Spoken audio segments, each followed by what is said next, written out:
Triste et anéantie, la femme entre toutes bénie, la mère du Fils de Dieu. Nous t'adorons, Christ, nous te bénissons. Parce que tu as racheté le monde par ta sainte croix. Troisième station, Jésus est conduit chez Pilate. En allant au palais, nous sommes passés devant un maréchal ferrant qui était en train de chauffer du fer. Un soldat s'est précipité sur lui a arraché des mains le fer rougi par le feu et s'est approché de mon fils. Les autres regardant ce soldat ont dit: nous allons te marquer au fer rouge comme un cheval. Il lui a appliqué le fer sur la plante du pied. Mon fils a hurlé de douleur et a perdu connaissance. Les tortionnaires l'ont ranimé avec des seaux d'eau jetés sur lui. Pendant tout le trajet, il est tombé plusieurs fois avec une telle violence qu'il avait du sang partout. Il avait du mal à se relever car les entraves de ses mains et de ses pieds le gênaient. Tous ceux qui le suivaient le piétinaient, lui donnaient des coups de pied. Et moi, je ne faisais rien. J'étais là. Je ne pouvais rien faire pour l'aider, pour le protéger. J'ai supplié son père d'abréger ses souffrances. Jésus sort de cette maison toujours attaché. Les coups reçus l'ont totalement défiguré. Sur son visage qui n'est plus que plein, se lit une grande fatigue. Alors, à la vue de son fils, Marie, ne contenant plus sa souffrance, hurle de douleur et se met à frapper des mains le sol, se refusant comme Rachel pour la console. Jésus arrive chez Pilate. Il souffre en silence, priant le Père éternel de pardonner à ses tortionnaires. Quant à Marie, elle supplie Dieu de lui donner la grâce de ne pas perdre son fils de vue jusqu'à sa mort. Dans sa prière, Marie demande à être proche de son fils jusqu'à son dernier soupir. C'est un exemple pour nous qui sommes invités à ne jamais laisser dans la solitude de ceux qui vont mourir. Notre présence auprès d'eux est une prière de foi, d'espérance et de charité qui les soutient. Et Marie de nous dire: À vous tous, petits enfants, sans la passion de Jésus, pas de salut éternel. Pour cela, il est nécessaire que vous aussi portiez votre croix, car elle témoigne par sa présence que vous êtes véritablement des disciples de Jésus. Alors, embrassez-la au sens propre comme au sens figuré. Bénissez-la, car elle est la clé principale qui vous ouvrira les portes du royaume des cieux. Je vous aime, soyez bénis. Je te salue Marie, Mère de la charité chrétienne, comblée de grâce, le Seigneur est avec toi. Tu es bénie en toutes les femmes, et Jésus, le fruit de tes entrailles, est béni. Sainte Marie, Mère de Dieu, prie pour nous pécheurs, maintenant et à l'heure de notre mort. Amen. prends pitié de nous, Seigneur.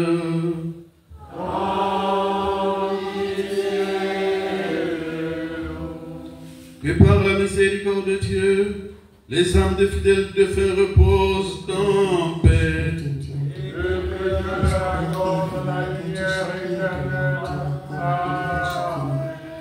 Disque pour le cœur de les péchés de nos petits enfants. Petits enfants. Petits enfants. Petits enfants. Petits enfants. Après avoir passé un mois au Cameroun, c'est le cœur rempli de tristesse que je reviens vers vous ce soir. Un cœur rempli de tristesse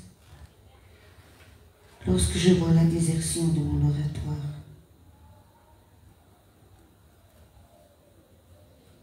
Lorsque je vois le comportement de certaines personnes.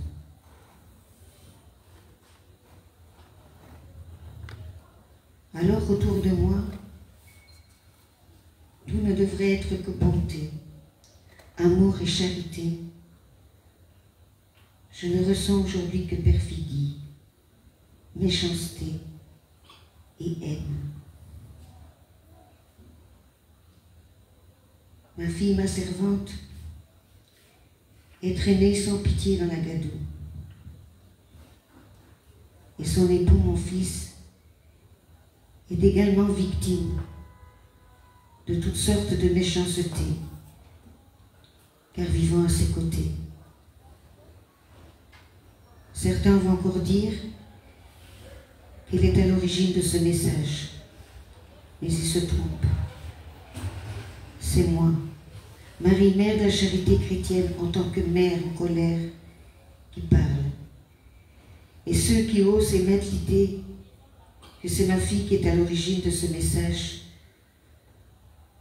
se verront piquer de la pointe de l'épée de Saint Michel Archange.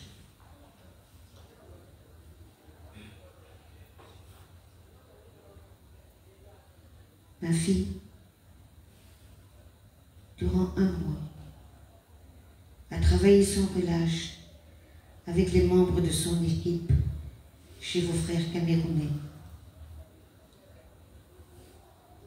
Ensemble, ils ont bravé le froid, la fatigue, parfois la faim, et cette immense foule qui se dressait devant eux, dans l'espoir d'être reçus par moi, Marie, mère de la charité chrétienne. Vos frères camerounais étaient organisés et travailleurs. Ils étaient unis. Ils ont opéré dans la plus grande charité, dans le plus grand réconfort et dans la plus grande compassion des autres. Et vous? Et vous, que faites-vous? Que faites-vous pour mon oratoire? Rien. Aider ma fille, la soutenir, épauler celle à qui je parle, vous ne le faites pas. Aussi, je vous demande de vous ressaisir avant qu'il ne soit trop tard. Et je supplie le Père éternel de vous obtenir la grâce d'ouvrir les yeux et de revenir sous de meilleurs aspects.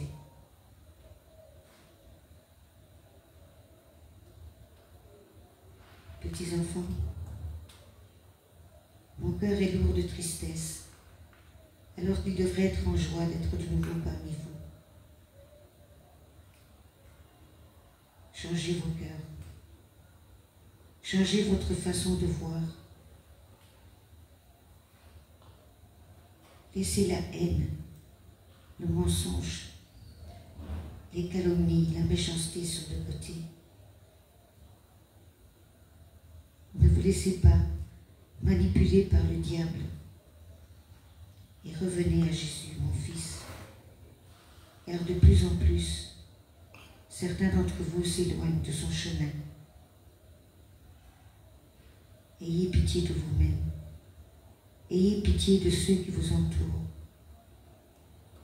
Ayez pitié de moi, votre mère, qui ne cesse de vous parler, qui ne cesse de vous donner des messages. Messages qu'une fois lus en public, vous jetez à la poubelle. Messages que vous ne méditez jamais. Message qui, selon vous, ne vous atteint pas. Message qui, selon vous, ne vient pas ni de moi, ni de mon très bon ami Padre Pio, ni de mon fils Jésus, mais sorti tout droit de l'imagination de ma servante. Prenez exemple sur vos frères camerounais. Prenez exemple sur ce peuple qui connaît la vraie valeur des bienfaits de Dieu. Prenez exemple sur ce prêtre, mon fils de Persès, qui ne cesse de parcourir les villes du Cameroun pour me faire connaître, qui ne cesse de rassembler des foules au pied de ma souche d'herbe. Prenez exemple sur les responsables du Cameroun, qui après leur travail n'hésitent pas à venir s'occuper de mes œuvres, à venir s'occuper de tous ceux qui viennent s'agenouiller devant moi. Je vous en supplie, c'est le cri d'une mère à son enfant. Ne laissez pas mon nom s'éteindre ici, car c'est ce qui va se passer si vous ne bougez pas. C'est ce qui va se passer si vous continuez à croire à des ignominies. C'est ce qui va se passer. Et c'est ce que je ne veux pas. J'ai fait de votre pays, la Côte d'Ivoire, mon premier pays d'adoption. J'ai fait du Cameroun mon deuxième pays d'adoption. Ce n'est pas au Cameroun de vous donner l'exemple. C'est à vous de donner l'exemple au Cameroun. Mais hélas, je suis au regret de constater que vous n'avez encore rien compris. Je vous aime, soyez bénis.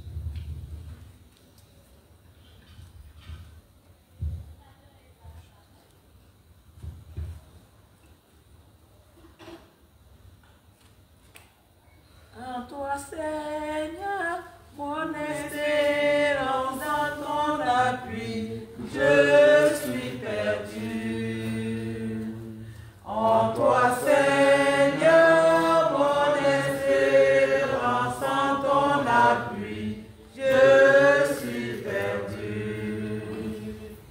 Mais rendu fort par ta puissance, je ne serai jamais déçu. En toi, Seigneur, mon espérance, en ton appui, je suis perdu. Dans le chagrin qu'il empoignait, cette âme mère pleurait, son fils mourant sous ses yeux. Nous t'adorons, Christ, nous te bénissons. Parce que tu as racheté le monde par ta sainte loi. Quatrième station, la flagellation.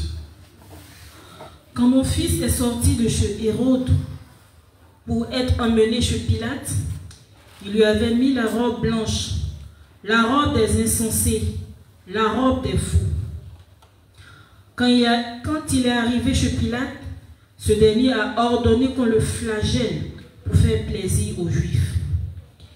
Ils lui ont enlevé la robe blanche, ils lui ont enlevé les chaînes et ses plaies se rouvraient. Il avait mal et il souffrait en silence, mais pas un cri ne sortait de sa bouche. Et je voyais tellement de souffrance dans ses yeux. Un soldat s'est approché pour lui enlever le caleçon que je lui avais offert en Égypte. Mais j'ai crié, j'ai supplié Dieu, son père, et le soldat s'est éloigné comme s'il avait été brûlé. Ils l'ont attaché à une colonne de marbre et les soldats sont venus deux par deux. Se sont mis à le flageller avec des cordes, des lanières et des nerfs aussi durs que de l'acier. Je ne pouvais plus le regarder. J'avais promis pourtant de ne jamais baisser les yeux, mais je ne pouvais plus. C'était trop dur. C'était trop dur. Quelle est la mère qui peut supporter de voir son enfant souffrir comme ça? Je ne pouvais plus supporter de voir le corps de mon enfant déchiqueté. Je ne pouvais plus. À certains endroits, il était tellement meurtri qu'on voyait ses os. Je me suis de nouveau adressé à son père, mais j'ai beau prier, j'ai beau supplier, je n'obtenais aucune réponse. J'ai pleuré, pleuré, tel un torrent en colère. Ils l'ont détaché détaché de la colonne. Les Juifs étaient devenus fous. Ils ont demandé à Pilate la permission de le revêtir d'un manteau pourpre, tout taché et tout déchiré. Marie assiste impuissante à la flagellation de son fils. Elle pleure, elle se lamente, elle au bord de l'évanouissement à la vue de la scène qui s'offre à ses yeux. Marie de Clophas, Marie de Magdala et Marie de Béthanie la supplient de s'éloigner, mais elle s'y refuse, demandant qu'on la laisse seule face à la souffrance de son fils. Devant le spectacle de la flagellation, nous sommes comme pétrifiés et muets. Et à l'instar de Marie, mère de Jésus, nous en ressentons les douleurs au plus profond de notre cœur. C'est alors au dedans de nous, nous entendons résonner la voix de Marie qui nous dit: Enfants, si le démon vous accable, soit par les tentations, soit par les craintes, soit par les idées fixes, vous ne devez surtout pas céder au découragement, car le découragement tue la foi et vous désarme face aux problèmes. En effet, mes bien-aimés,